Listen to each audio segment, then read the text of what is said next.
What's up, guys? Chase Oliver 68 here, bringing you my UFC 160 recap and results.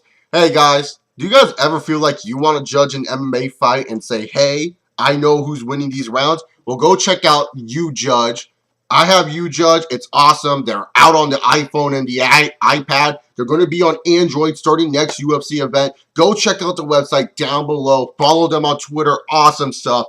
I really loved using Youjudge here tonight, and I'm probably going to be using Youjudge in the near future. Check it out if you want more details, but enough with the little plug right there. Let's move on forward to the UFC 160 card, and by the way, I'm reading off who won each fight via Youjudge. We got Donald Cerrone versus KJ Noons. Now, KJ Noons, I hate KJ Noons. I thought KJ Noons was always overrated. When he beat Nick Diaz at one time, it was like, oh my God, we gained a new star in the MMA world. And I was like, no, KJ Noons sucks. He beat Nick Diaz because of a cut. And Donald Cerrone pretty much beat the shit out of KJ Noons, but he got something nasty on his elbow here. Like, it was disgusting. He might be out for a while because of that nasty elbow. It might have an infection. He might be out for another 6 weeks or something like that. But Donald Cerrone dominated this fight, start to finish. There is no denying it. KJ Noons pretty much did not look good. Donald Cerrone won by unanimous decision, 30-27. Hey, can't disagree with that. Donald Cerrone looked tremendous here tonight.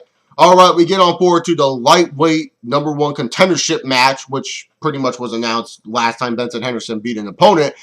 Gray Maynard took on TJ Grant. Okay, in all honesty here, let me tell you something. I did not think Gray Maynard was not going to win this fight. I thought TJ Grant would win this fight, mainly because I knew Gray Maynard was trying to be more exciting. If you guys did not see the Clay Guida fight, notice how Gray Maynard was standing more than usual. And Gray Maynard needs to know this. You cannot stand up and strike with good strikers, Gray Maynard. Your chin is shit. And Gray Maynard does not understand that. So what did TJ Grant do? Knock him down, TKO. TJ Grant is your new #1 contender to the lightweight title. Congratulations, TJ Grant. I'm pretty sure you'll be fighting Benson Henderson on a UFC on Fox pretty soon. Yeah, that's pretty sad that our lightweights are stuck on UFC on Fox. Fucking pathetic. But we move on forward to the next fight. Glover Teixeira versus Tahuna, pretty much. I forgot his first name. It's been a while since I looked at the card. They don't say the first names on this fight. TJ Tahuna, I think it is. I do not remember. But we move on forward to this fight, and first thing I noticed is Glover Teixeira looks so fucking boss right now. I mean, oh, James Tahuna, there we go. It just popped in my head randomly. But Glover Teixeira looked like a fucking monster. He looked great. It was like, oh my God, this guy actually trained really hard. He looked like a fucking beast. The physique was amazing to me to see what Glover Teixeira looked like. And what did Glover Teixeira do? He made James Tahuna his bitch. James Tahuna had no chance against Glover Teixeira. Glover Teixeira just kicked his monkey ass all over that cage, put in a nice little submission hold near the end of round 1. James Tahuna is out. Glover Teixeira going on forward in the light heavyweight ladder. I don't know if he's ahead of Gustafson. I heard Gustafson sitting out to fight Johnny Bones Jones. So we got to wait and see what they're going to do with the light heavyweight title division. But great win for Glover Teixeira. His most impressive performance in the UFC today. All right, we get Junior Dos Santos versus Mark Hunt. Poor Mark Hunt had no sponsors and no banner. He's very under the radar guy. I feel bad for Mark Hunt. I do love Mark Hunt.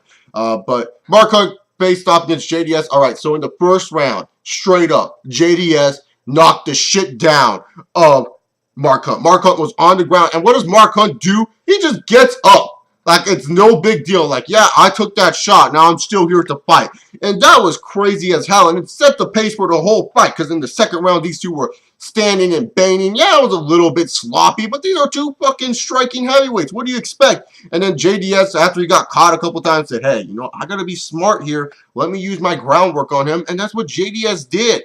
And I applaud JDS for that. Hey, way to be smart. Don't try to exchange with Mark Hunt. Sure, you may be able to knock him out. But hey, I'm winning this fight, and if I get knocked out here, I probably won't face Cain Velasquez for the 3rd time. So I got to try. I got to try to keep it safe for me. And that's what JDS did. but it wasn't boring safe like GSP safe. He actually was doing shit on the ground. Boring safe is when you lay there and you're like, yeah, I'm striking. No. JDS was like, bah, bah, bah, bah, bah. Like, that's good safe, okay? That's entertaining groundwork. And so, pretty much, in the third round, Mark Hunt needed a KO to win. I had the fight going 10-9 for the earlier 2 rounds of JDS. Mark Hunt was trying for the strike, trying to go for the big win, but JDS was just too smooth on the floor. And then after that, JDS decided, hey, I'm going to go step up to enter the streets on this motherfucker. Hits a spin kick, copying Vitor Belfort from last weekend. He just said, hey, Vitor, I'm sorry, I got to take knockout of the year from you. Does a 6 spin kick. Mark Hunt, stanky leg. He did the stanky leg. Like, stanky leg was playing in my head. And if you guys don't know what a stanky leg is, you guys got to go look that up because that's a proper term that you need to know. But he was doing a stanky leg, and he was like, do the stanky leg, and he was on the ground, and then JDS, boom, and Mark Hunt just eyes rolled back like, and JDS wins via KO, and that's what I like about JDS. He's not one of those fighters that are like, I know I'm winning, so I gotta keep it safe. Like, he keeps it safe in moderation. He says, you know what? Dana White won't be happy with me. JDS knows the system. He's in Black House. He knows how this fucking UFC system works. You ain't gonna get title shots if you're going to decisions, baby. So what does he do? He knocks out Mark Hunt. JDS gets the system. And UFC fighters wonder why they don't get main event shots. Well, you're not knocking motherfuckers out. So you ain't going to get title shots if you ain't knocking motherfuckers out. That's what JDS did. And hey, he deserves another title shot. Ugh. I'm sorry, guys. I'm not a fan of the Cain versus JDS series. Someone tried to tell me it's one of the best rivalries in MMA. And no, it's not. It's a great trilogy for these guys' careers, but it's not one of the greatest rivalries in MMA. Okay? It's just not. But we move on forward to the main event, and you know what? Fuck it. I ain't going to go too deep on this. Cain Velasquez kicked the shit out of Antonio Bigfoot Silva. And let me say something. Never, UFC, and I mean never, ever put Antonio Silva in a fucking main event again. That was pathetic. That was a pathetic display I saw from Antonio Silva. Are you fucking kidding me? This is for the heavyweight title, and he got his ass kicked as bad as he did last time. Sure, there was no blood everywhere, but he still got his ass kicked. The UFC did smart marketing, though, labeling it as Velasquez versus Bigfoot, because people may have actually thought the UFC found Bigfoot to fight Cain Velasquez, but it wasn't really Bigfoot. Terrible performance by Antonio Silva. He is the loser of the fucking night. Hear that, Silva? Loser! Fuck you, Bigfoot! But other than that, UFC 160 to me was a very solid show. I really did enjoy this show. A lot of quick finishes, a lot of good scraps in this fight, a lot of good exchanges and transitions, variety of different ways opponents finishing off, a potential knockout of the year, which is also knockout of the night in JDS versus JDS versus Mark Hunt, and then the submission of the night goes to Texeria for making James Sahuna tap out. I mean, very, very, very good job by this UFC card. I really did enjoy most of the fights here. Happy TJ Grant's getting a title shot. I wish it was on pay-per-view, though, but sadly, that's probably going to be on Fox. As for JDS versus Cain 3, I'm not excited for it, in all honesty. I know there's a lot of people that may be like, Chase, why aren't you excited for this fight? And the thing is, it's a good trilogy for these men's careers. It's good in fighting when you can, in a fighting organization, if you can get a trilogy underneath your belt, because it means something to you. It's a big, big step. People are going to remember those. But for me, who has been watching, boxing since 1998, been watching MMA since like 2003 to 2004, around that time, to me, when I think of trilogies and I think of rivalries in this sport, like Randy Couture and Chuck Liddell, does really JDS and Cain Velasquez only 2 years of really big fight buildup. And really, to be honest, like, these guys weren't even supposed to fight the second time so early. These guys were kind of forced to fight the second time because Alistair Overeem had to pull out of injury. And not to mention the UFC heavyweight division, as much as there's a lot of entertaining fighters in this division, is not the most stacked heavyweight crowd. It's not the most stacked heavyweight crowd. It was almost by like the second fight. Velasquez and Dos Santos was kind of forced. Like you needed that second fight. And that's how I feel with this third fight. It's kind of forced.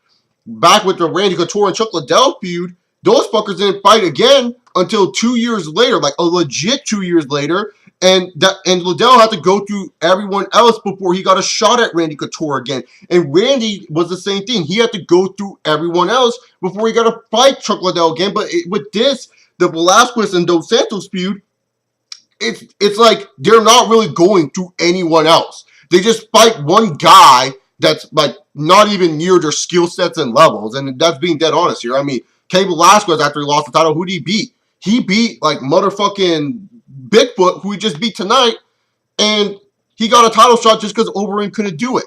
JDS, you know, he was supposed to fight, you know, Bigfoot, Alistair Overeem, but that didn't happen, so they just forced the Cain fight. And now it's like, you know, JDS, he just beats Mark Hunt, and all of a sudden now we're back to the situation. It's like, you know, yeah, if this was the definitive ending to the trilogy, like these guys never fight again, I would be more hyped up.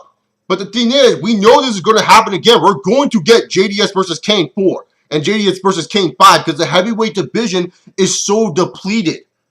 Cain and JDS are their only stars. This is like, if you're a professional wrestling fan, John Cena and Randy Orton in 2009. That's how it feels to me. I mean, yeah, it could be a good fight, but I'm not super duper excited for it. This is not one of the best mixed martial arts rivalries of all time. It's a good trilogy for these men to have underneath their belts in their careers. But for me personally, I don't think it's like one of the best trilogies of all time, or will be. I think it's going to be a talked about trilogy, but if you said it's the top 10 fighting rivalries of all time, I'm going to say, ho, slow down there, Buster. Go look at a list, talk to me, then you'll know what a top 10. This is definitely like a top 30 rivalry, but not top 10. But anyways, that's my UFC 160 recap and results. Hope you guys enjoyed. If you guys like me and you guys like sports, professional wrestling, and MMA, click on the little icon or down below to subscribe. Comment down below your thoughts on UFC 160. Like this video. Follow me on Twitter at ChaseOliver68 and check out Youjudge for awesome judging content. This is Chase Oliver 68 here, and I say peace!